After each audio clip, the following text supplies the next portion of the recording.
High-tech metal golf clubs now rule the greens, but don't count wooden clubs out of the game yet. Wooden golf clubs are all about tradition. Golfers have played with them for centuries, and some still prefer the look and feel of wooden club heads, any way you slice it.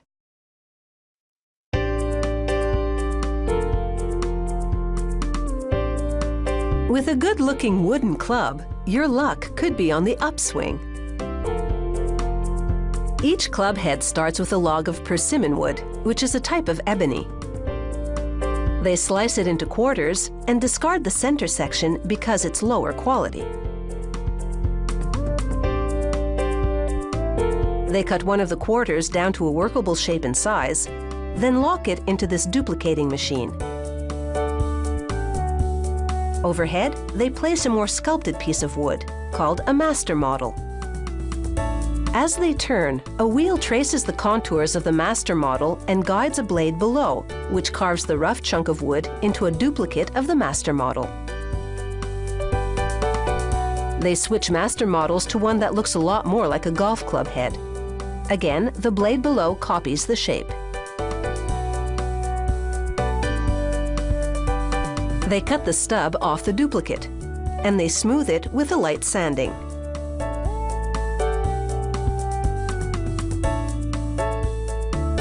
Next, using a spinning cutter, they carve a generous slot into the face of the club head.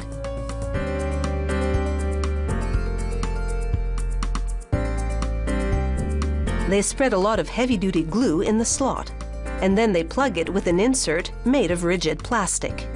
The insert will protect the wooden club head from the force of the golf ball. They trim the overlap, and then they sand it until the plastic insert blends seamlessly with the wood.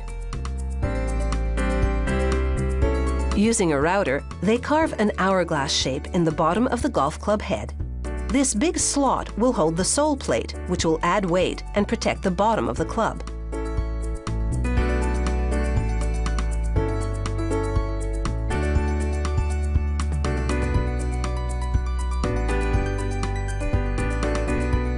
The club head can't be more than 3 grams off the target weight, so they add a lead pellet to make it a little heavier, after factoring in the weight of the sole plate that's still to be installed. They drill an extra hole in case they need to add more lead later. Then they press fit the lead pellet to the club head. They slather adhesive in the slot for the sole plate, and then install the sole plate, which is made of stainless steel. Again, sanding smooths away any bumps and grooves. With a drill, they bore a hole in the neck of the golf club head. They slide a glue-coated metal sleeve into that hole. Then they taper the neck with a sanding belt. Using a jeweler's saw, they score the face of the golf club head. These lines are strategic. They'll help give the golf ball spin.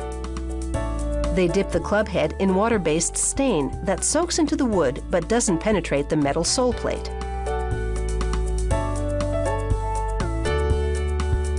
Then, things get messy as they rub a pasty substance all over the golf club head, plugging the open pores of the persimmon wood. It's a crucial step that will allow them to achieve a mirror finish later. They number it to identify it as a fairway club.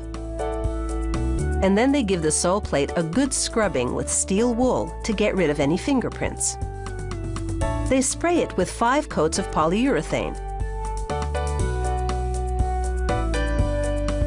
They push the glue-covered end of the shaft into the sleeve in the club head. They adjust the weight by inserting some pulverized lead in the extra hole drilled earlier. For a player to hit balls accurately, each club in the set has to feel as if it's the same weight. So there's one more weigh-in before they decide this wooden golf club is up to par.